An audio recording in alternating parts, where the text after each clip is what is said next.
friends, welcome to Nirmal Bang.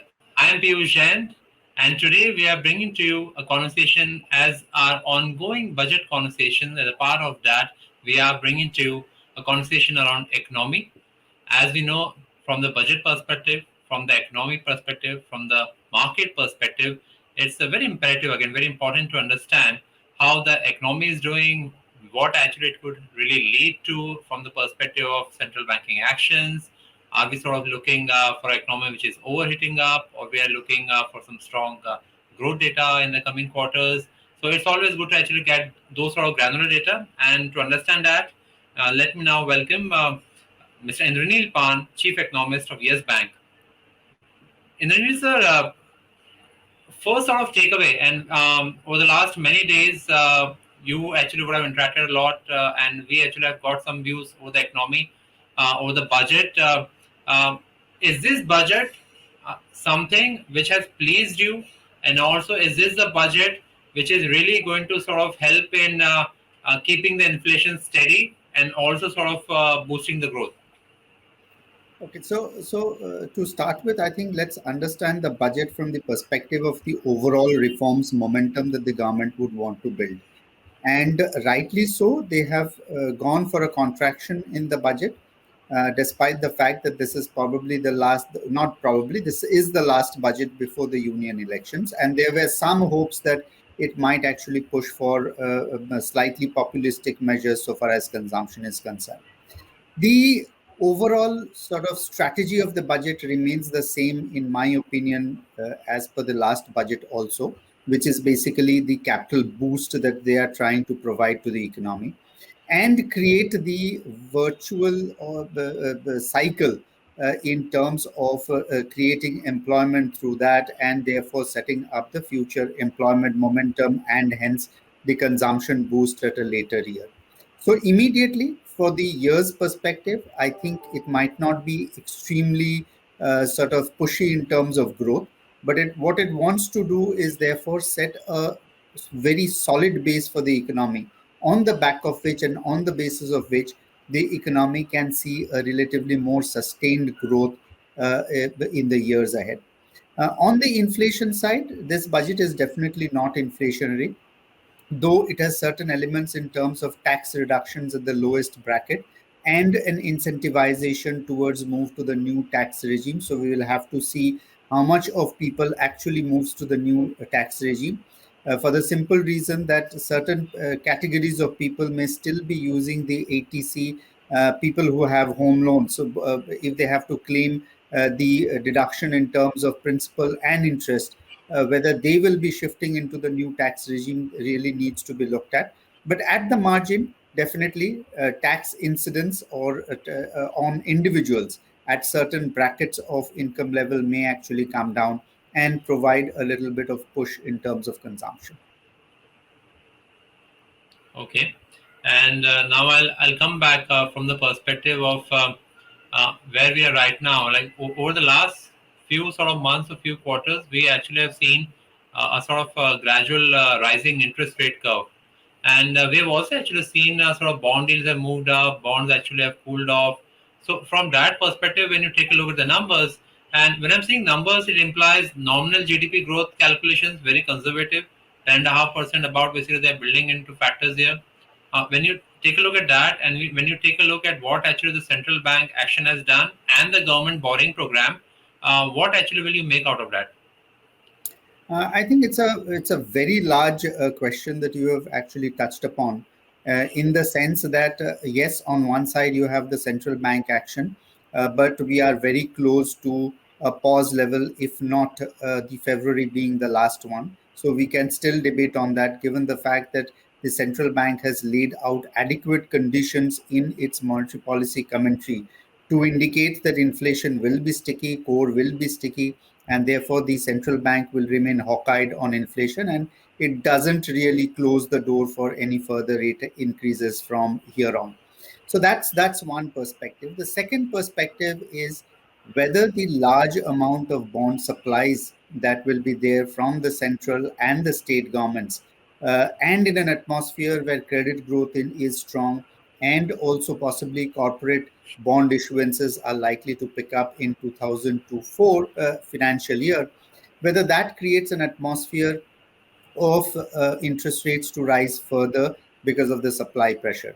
Now, remember one thing in 2023, the insurance companies had been also a significant absorber of the bond supplies, given the fact that the products that they used to sell in terms of the assured returns products, that may actually take a hit out of the budget because of the tax changes or the tax angle changes to those products, and that's another thing that we may actually have to sort of look at. But from the commentary from the Reserve Bank of India day before, it more or less looks to us at this point in time that as a merchant banker of the central government and as the manager of government borrowing program, they would possibly want to ensure a smooth passage of the borrowing program, and to that extent they have not closed the door in terms of any further help that the bond market requires, very specifically through the open market operations to clear the bond supplies. So, yes, bond yields can actually look at a little bit of pressure on the higher side, but obviously not too significant because we are also talking about the Reserve Bank of India being a facilitator. Right. So important point. Bond yields could actually see pressure on the higher side. And when I actually hear your statement, and then actually I want to ask you, what is your overall view on the WPI and the CPI situation right now? When we take a look at the global markets, we have seen some softening in the edible oils, a large softening in the crude oils. We have also sort of seen softening in the metal prices, but the metal prices have largely now either have slightly moved up or have remained sort of flattened out. When we see this scenario in terms of imported inflation into the Indian markets, broadly, how are you looking at both the wholesale inflation and the consumer inflation? The easier question to answer is the wholesale, because the wholesale had gone all the way up to 11 and 12%, and there's a huge base effect which should push the wholesale inflation down. The bigger items in the wholesale, which will impact the wholesale, is also crude. And as you rightly said, from the last year to the next year, on an average basis, crude will be lower. That's the base assumption that everybody is working with, and therefore wholesale will possibly push significantly on the lower side. On the CPI, I think it's a much more sort of balanced view that we need to look at. On one side, as the RBI is also indicating, the core will remain more or less sticky. And if the expectation, even from an RBI and the economic service perspective, is that growth has more or less bottomed out and we are ready for the upswing, and the RBI also points out a positivity in terms of the rural demand as well as the urban demand, there is very little to expect in terms of deflationary trends building up in the economy, and therefore a hope of the core inflation to come down. The remaining part, which is basically the food inflation, I think most of the significant drops of the winter month on vegetables is out of the way.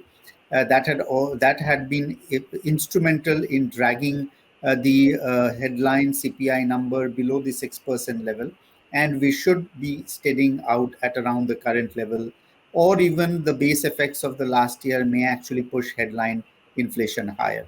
The critical factor here is the cycle in terms of the rate hiking by the US versus India. If the US, because of its inflation remaining sticky once again, tends to increase rates for a relatively longer period, and India pauses, we really need to look at what implication it would have in terms of the currency markets. And that would be the most important source of imported inflation for us. It may not be the crude, it may not be the metals, because most of them are now in a broad sidewards channel, in my opinion. Right, and I also actually want to take one step slightly to rural markets here. Combine the two, how you're looking at the rural inflation, and also secondly, when I see the sort of spending from the government coming in, whether it's sort of Jal Shakti or it is into the rural infrastructure or affordable housing, Manrega, like whatever sort of, there are many schemes here, but there is a very conscious effort really to actually put the money there through focused projects. And if I combine these two, One is the government spending going to rural markets. Second, basically, is sort of agriculture, where sort of crop outlook is looking okay. And then combining the inflation, rural inflation. What is your sort of key takeaway? How's the sort of scenario panning out? Okay, I think I heard what you say, but the sense that I get is that the MNREGA outlay has been actually slashed in this year Yes, yes, quite significantly from the last year, and it has actually gone back to the base levels that we had been used to of 60,000 crores. The allocation for rural development and agriculture and allied activity is also quite flat. So I think the broad understanding that the government is working with is that if the Rabi is good and if monsoons are good and therefore the Kharif output is good, that should to a certain extent relatively limit the demand for jobs under the MNREGA.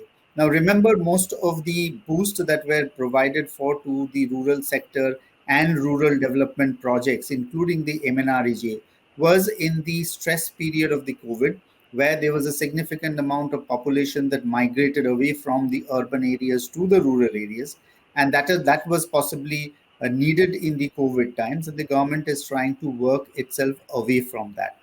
A recent comment by the CEA did also allude to this point, where he said that if there is a requirement at a later date whereby we can relook at the MNREG if there is adequate demand, then the government could actually be ready to increase the outlay for the MNREGA once again. But broadly, I think the rural consumption demand is likely coming to a stage where the downward bias may have been arrested. We will have to look at in terms of the pricing and in terms of the MSP absorption that the government is able to do in terms of all these factors to see what is the type of build up in terms of rural income that happens. At this point in time, wheat prices are relatively on the higher side, and with Rabi being good, that should benefit from a price multiplied by volume aspect and therefore income aspect for the rural segment.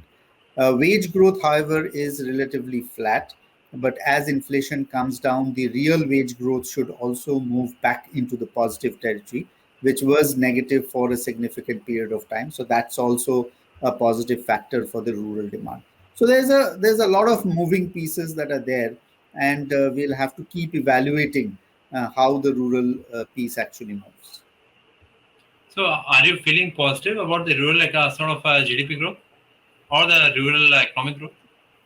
Well, I am at this point in time. Let me be very honest. I am rather neutral in terms of the growth. On one side, you have interest rates of the RBI sort of rising, and the lagged effect of the earlier rises has still not fully filtered into the market. So there can be some amount of tightness over there. Second, we will be very carefully looking at what are the components of inflation that are growing. In terms of if it is the core inflation, then it is relatively negative for consumption patterns. But if it is, for example, the food inflation, then we can expect some amount of terms of trade to shift towards the agricultural sector and therefore larger income in the agricultural sector and the rural sector. And that could be relatively positive for growth. So, as I said, there are a lot of moving pieces, there are a lot of uncertainties. There are still significant uncertainties from a global perspective in terms of the depth of the slowdown, in terms of the width of the slowdown, and all these need to be taken into consideration. So, 2024 is 23-24 financial year is likely to be quite challenging, both from the growth perspective and also the financial markets perspective in terms of its volatility. Right. And apart from this, so what are the other things that we are watching out in the economy? The other things that I would possibly be watching out is obviously the pace at which the RBI continues to increase interest rates. The bigger piece for me for the next financial year would be global flows. And while we tend to think that the current account deficit will be relatively lower than in 2023 financial year, the negativity could actually come from the global flows if rate hiking cycle continues to be more elongated than with what we are thinking at this point in time. Secondly, global liquidity is also crunching, and that could also have its implication for global flows into the various emerging market economies into India. And the third big black box that we have in front of us today is obviously China. The hopes are strong in terms of the China reopening, and therefore expectation that demand growth from China will hold up the metal prices.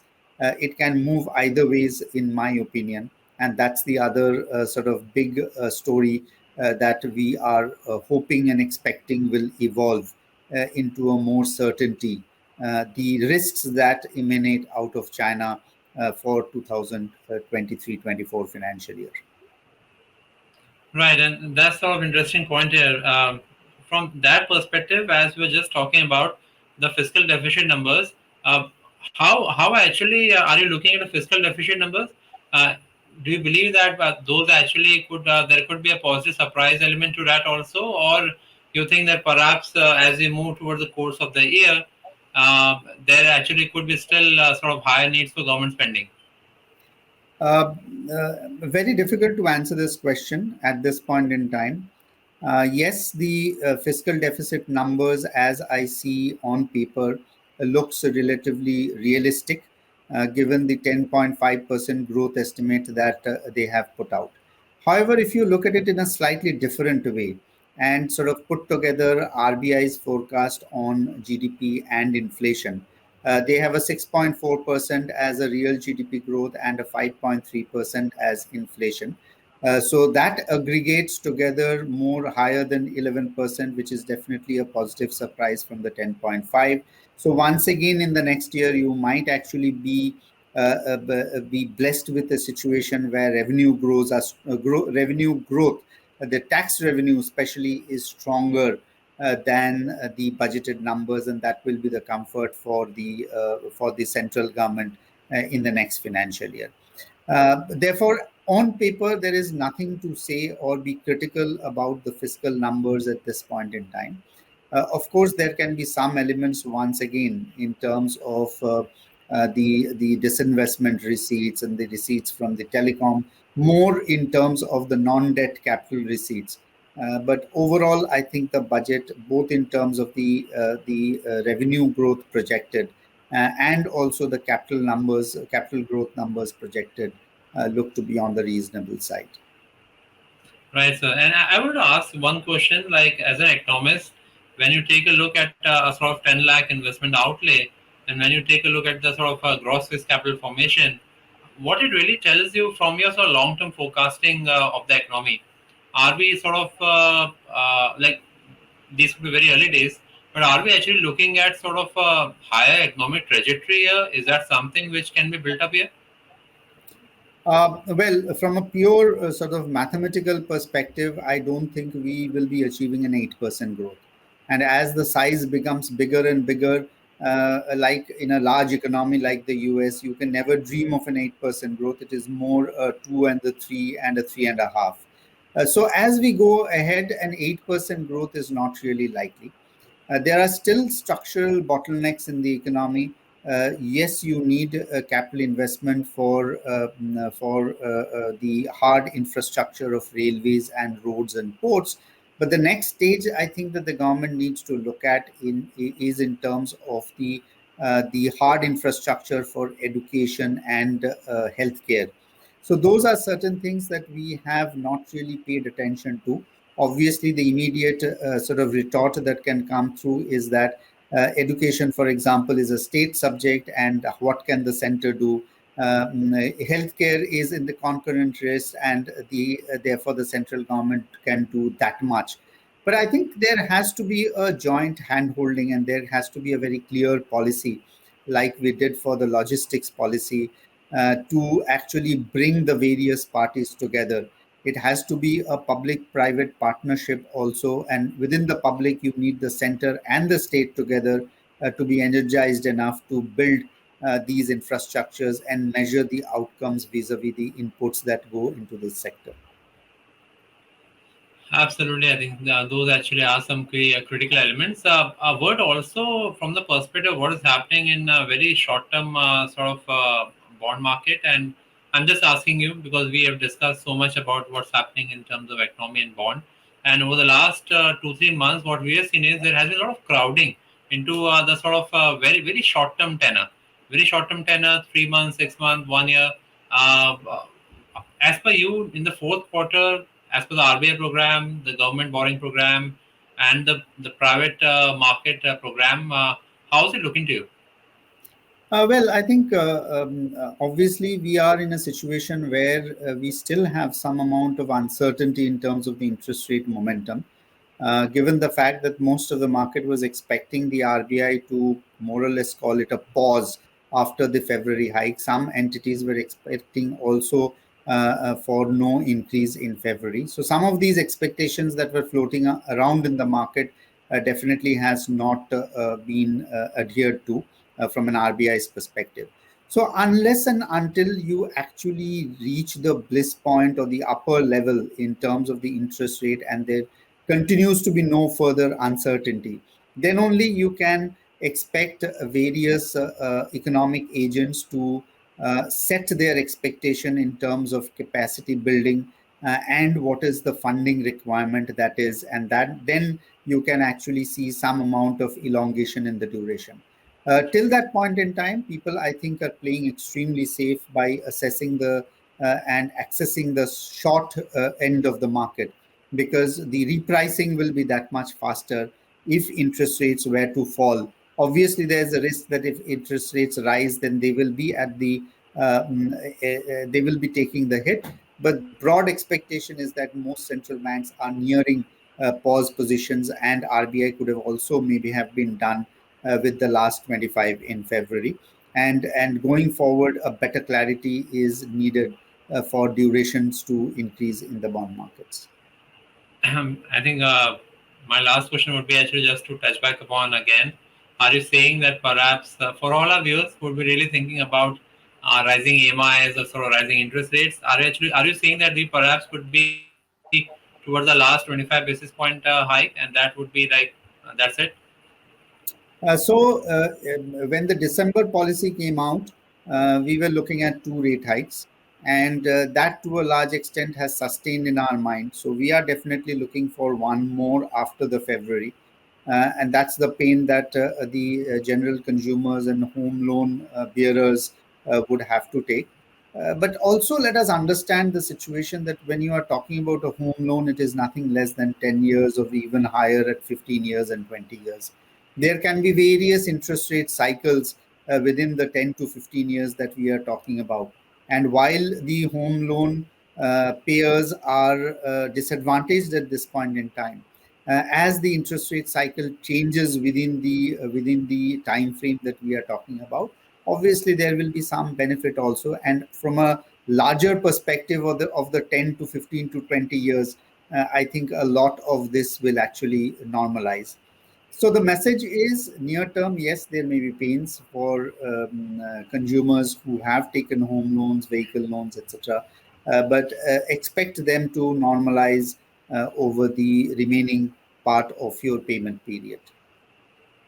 Right, but when actually you take a look at the RBI policy and when they are saying by majority view that they remain focused on withdrawal of accommodation, are they still hawkish, or you would say that they're largely responding to the situation right now?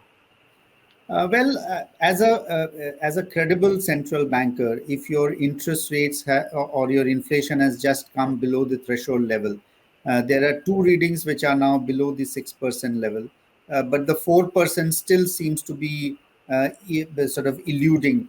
And the RBI's own inflation projection is for a 5.3% average for the year. It's very difficult for any central bank in this current condition and with all the uncertainties with inflation to signal a pause. And that's where the communication strategy of the RBI will come in very handy. And I think they have been doing a pretty good job in terms of communicating to the market of all the nuances that are there in the global arena, domestic arena that they are looking at, and going forward they will be taking decisions on. And very significantly, they have changed their communication from headline CPI, which is now comfortably placed below 6%, to a core inflation, which is higher than 6%.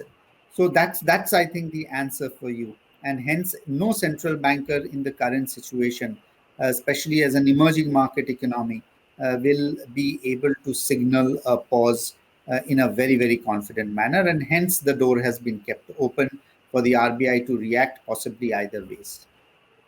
Yeah, so a quick recap for our viewers. Some of the important points from the policy: the rural demand is improving, investment activity is gradually gaining, urban demand exhibited resilience. So RBI in its commentary is not pointing out to any slowdown here. In fact, RBI also said that manufacturing PMI has expanded, services again remained buoyant, port freight traffic that remained solid, e-way bills, toll collections, all were buoyant. So largely indicators actually are looking very positive to RBI. Also, the sort of core inflation remains sticky, and this is what again basically Indranil ji actually is also pointing out. So that is sort of worry coming from RBI, both on the sort of core inflation, the food inflation, they all actually remained almost sort of sticky. GDP outlook, they projected at 6.4%, which Indranil ji had just alluded to. But just wanted to talk about, sir, the sort of GDP projections are, and perhaps this could be my last question. From the GDP outlook perspective, RBI actually is sort of showing a sort of a sliding, gliding path towards a slowing economy. They're believing that perhaps FY24 could be looking still good, but still on a sort of slowing down path, as you're expecting almost 5.8% in the last quarter of FY24. Is that something you agree with, or you would believe that this is slightly conservative? No, so our estimates are relatively slightly more conservative than what the RBI has also projected. Oh, We okay. are working with a 6.2 compared to a 6.4. But obviously, no doubt that the economy will slow, given the significant dosage of interest rate increases that have been employed in the But sir, economy, but and the whole. if you allow me to jump in, they actually are saying 6.4%, and then next quarter 7.8, then 6.2, 7.8 could be a base effect, but 6.2, third quarter 6%, and the fourth quarter of FY24, 1 year from now, will be 5.8%, which is just showing that we are actually looking at a sloping path here. No, so let's not look at the quarterly numbers immediately very intently. For the Sure. simple reason, today we continue to work with only 2 quarters of GDP, which is official till this point in time. We await the third quarter and the fourth quarter, and given the third and the fourth quarter, the base effects that play through will also impact your third and the fourth quarter numbers for the next year. So True. let's not look at it from a quarterly perspective. That's what I will not do. And therefore, if I look at more the average level of GDP, I think for us it is a 6.2% compared to the 6.4%. There can be adjustments, positive or negative, in various quarters, but you can still reach the 6.4% or slightly higher or lower than that. So that's I think the focus until and unless we get at least one more quarter of GDP number for the current financial year. Okay, so that's the entire view on the economy. So thanks a lot for coming on the Thank show you. and sharing all your insights. We covered a variety of topics, right from budget to policy and to economy. And I will pick for our viewers the sort of one line I think which they would which are really interested in is perhaps another sort of rate hike, and then I think we might be looking at a pause if I think the inflation doesn't surprise everybody. And with that thought, I would again thank you, sir. And for our viewers, uh, it's a wrap on the show. Hope you enjoyed it. Subscribe to our YouTube channel for in depth interviews of India Inc. and press the bell icon so that you do not miss our updates.